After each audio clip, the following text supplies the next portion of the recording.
Cara mendapatkan visa student di Australia. Susah atau mudah?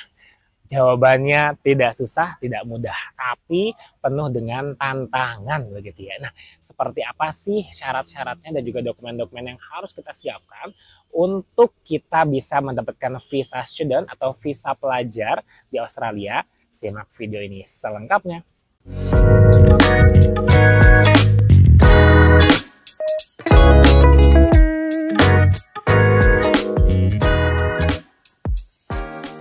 Bismillahirrahmanirrahim. Assalamualaikum warahmatullahi wabarakatuh. Cecep Hasanuddin di sini.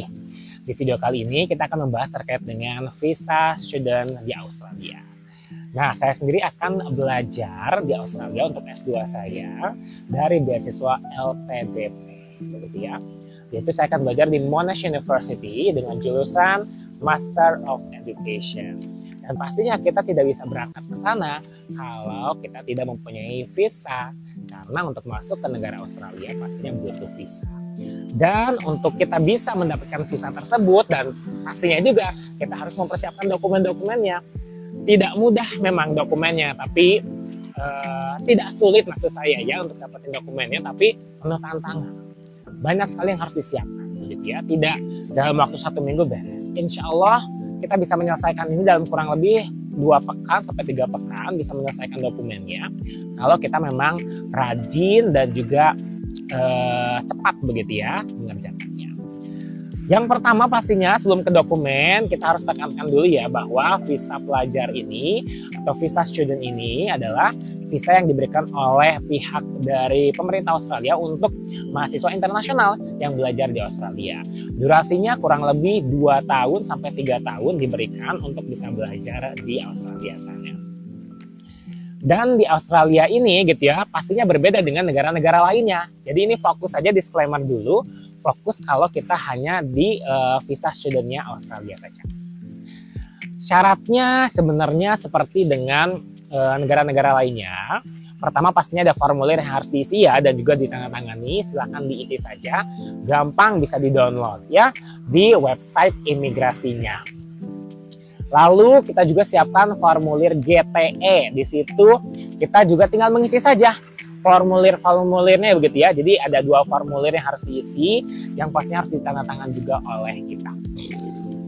Setelah itu pastinya identitas. Ada KTP, ada juga paspor yang paling penting ya, dan juga akte keluarga serta ada akte nikah bagi kita yang sudah menikah.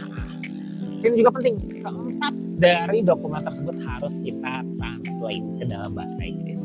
Nah, kenapa harus ditranslate? Ya pastinya karena kan negara Australia negara Inggris ya, atau negara berbahasa Inggris. Dan cara mentranslate-nya juga harus memenuhi syarat dari pihak Australianya, yaitu mereka sudah menyediakan yang namanya beberapa list sworn translator atau penerjemah tersumpah. Begitu ya, kita tinggal hubungi saja salah satu dari list tersebut dan rata-rata mereka memberikan tarif 100.000 per lembar. Jadi kalau kita misalnya kartu keluarga ada 1 lembar, buku nikah ada kurang lebih 4 lembar begitu ya. Terus KTP dan juga akte lahir silakan ditranslate terlebih dahulu. Kemarin saya menghabiskan uang kurang lebih 600 sampai 700 ribu rupiah untuk translate dokumen-dokumen tersebut. Kalau paspor kan sudah ada bahasa Inggrisnya jadi tidak perlu. Pastikan juga setiap data yang ada di 4 dokumen tersebut sama. Ya, sekali lagi pastikan sama. Karena kalau tidak sama itu akan menjadi bahan revisi dan membuat visa kita akan lama untuk grantednya atau lama disetujuinya. Misalnya nama kurang huruf 1 begitu ya, 1 dokumennya itu harus diperbaiki dulu.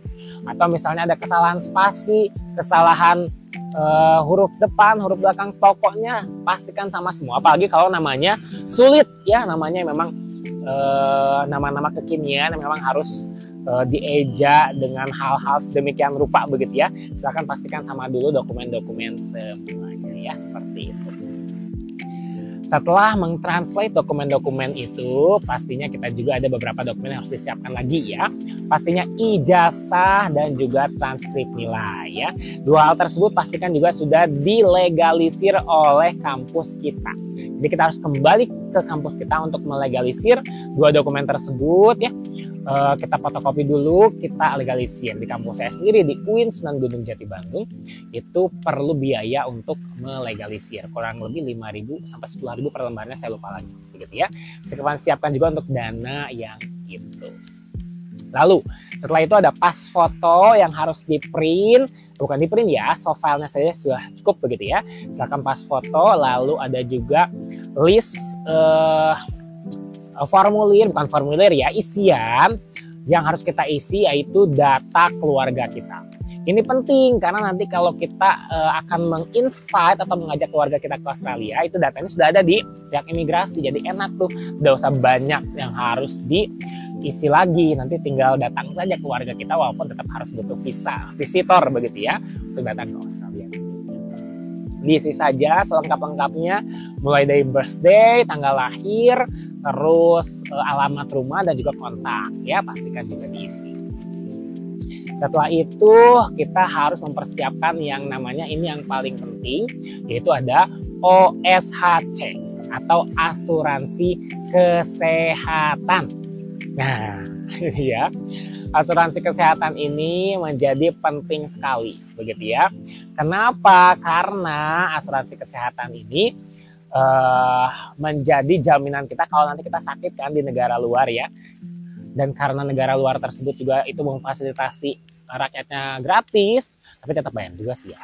Rumah sakitnya tanpa biaya begitu ya. Kita juga pasti nanti akan tanpa biaya, namun bayar di awal gitu ya. Bayar di awal, dan ini nominalnya juga cukup besar. Untuk student itu ya sangat affordable sebenarnya ya, hanya 15 juta untuk 2 tahun. Ya, kurang lebih 2 tahun 15 juta, sangat affordable, dan itu di cover oleh LPDP sendiri kalau saya sebagai penerima beasiswa. Kalau kalian yang memang bukan penerima beasiswa ya siapkan untuk satu singlenya yaitu di 15 juta. Nah, kita bisa pakai provider dari kampus kita atau provider pihak ketiga, silakan untuk disiapkan saja. Berikutnya ini dokumen-dokumen yang sangat penting juga bagi saya sebagai pelajar adalah LOG atau Letter of Guarantee gitu ya. Letter of Guarantee ini dikeluarkan oleh pihak LPDP berbahasa Inggris yang menjamin saya untuk bisa mendanai studi saya S2 nanti to full gitu ya. Mulai dari tuition fee-nya dan juga lainnya. Ya, itu full, jadi siap-siap saja kalau kita misalnya bukan penerima beasiswa, berarti kita harus menyediakan reference bank tuh ya, atau statement dari bank bahwa kita punya biaya segitu begitu ya dari yang disediakan. Misalnya minimal 100 juta, 200 juta sampai 1 miliar kayaknya ya, karena kan saya sendiri di Monash University itu sampai 1 miliar untuk pembiayaan kuliah S2-nya begitu ya. Jadi siapkan statement bank untuk kita yang bukan dari penerima beasiswa.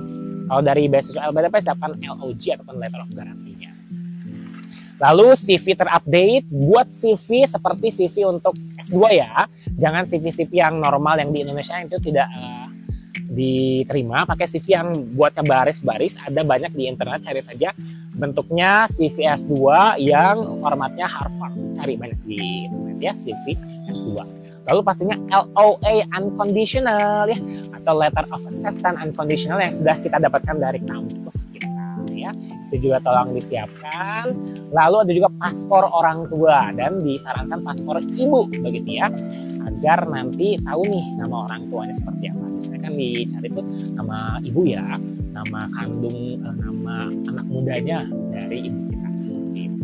Nah, khusus untuk LPDP awardee juga, atau penerima beasiswa LPDP, itu juga kita harus menyediakan surat keterangan bekerja dari tempat kita kerja, dan itu juga harus ditranslate ke dalam bahasa Inggris ya, seperti itu. Dan setelah semua dokumen ada, kita submit dan kita bayar begitu ya. Untuk biayanya yaitu 7 juta sekian, hampir 8 juta rupiah begitu ya. Jadi siap-siap untuk kita bisa mendapatkan visa tersebut dengan biaya yang kita modal terlebih dahulu begitu ya. Walaupun nanti tetap di-reimburse di LPDP-nya. Total, kalau ditotalkan kita modalnya nggak terlalu banyak sih kalau penerima beasiswa ya, karena hampir semuanya di-reimburse oleh LPDP ya, hanya kurang lebih 1 jutaan lah sampai 2 jutaan untuk bisa kita siapkan modal biaya untuk visa kita berangkat ke Australia sebagai pelajar. Nah, semuanya sudah kita submit begitu ya di website dari imigrasi Australianya.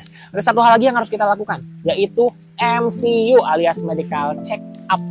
Ya, hanya ada beberapa rumah sakit yang ditunjuk oleh Australia begitu ya. Kurang lebih ada dua di Jakarta dan di Surabaya dan juga di Bali. Hanya 3 tempat tersebut. Kalau ada di Medan juga ya. 4 daerah tersebut yang hanya disediakan oleh pihak Australia. Luar daerah tersebut harus datang ke kota-kota tersebut untuk mengadakan medical check up. Seperti saya dari Bandung, saya harus ke Jakarta untuk melakukan medical check up ya, MCU seperti itu. Tapi kita harus submit dulu visanya, baru nanti akan muncul kode referral dari pihak imigrasi yang akan dibawa ke rumah sakit tersebut, dan kurang lebih kita bayar, saya kemarin 1.075.000 ya, lumayan pricey begitu ya. Setelah dibayar, namun dari penerima beasiswa kan langsung dari LPDP ya, bisa dari jadi cover lagi oleh LPDP. Lalu setelah itu nanti hasilnya MCU tersebut akan langsung masuk ke pihak imigrasi. Jadi granted atau tidaknya nanti akan langsung di pihak imigrasi. Dan alhamdulillah untuk visa pelajar saya sudah granted dan saya siap untuk ke Australia untuk belajar studi S2.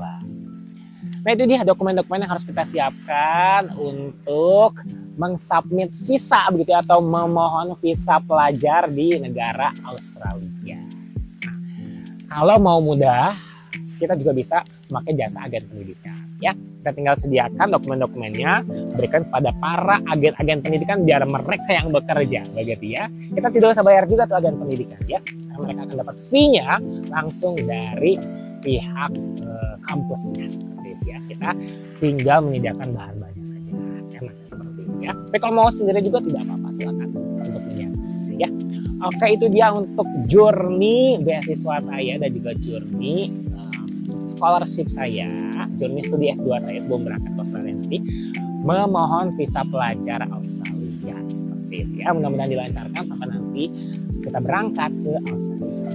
Dan mudah-mudahan video ini juga bermanfaat bagi kalian yang ingin mendaftar atau memohon visa pelajar Australia. Nanti kita akan buat video terpisah untuk visa dependent dari pendamping kita ya, seperti itu. Untuk sekarang kita tutup dulu ya. Kita bertemu lagi di video selanjutnya. Assalamualaikum warahmatullahi wabarakatuh.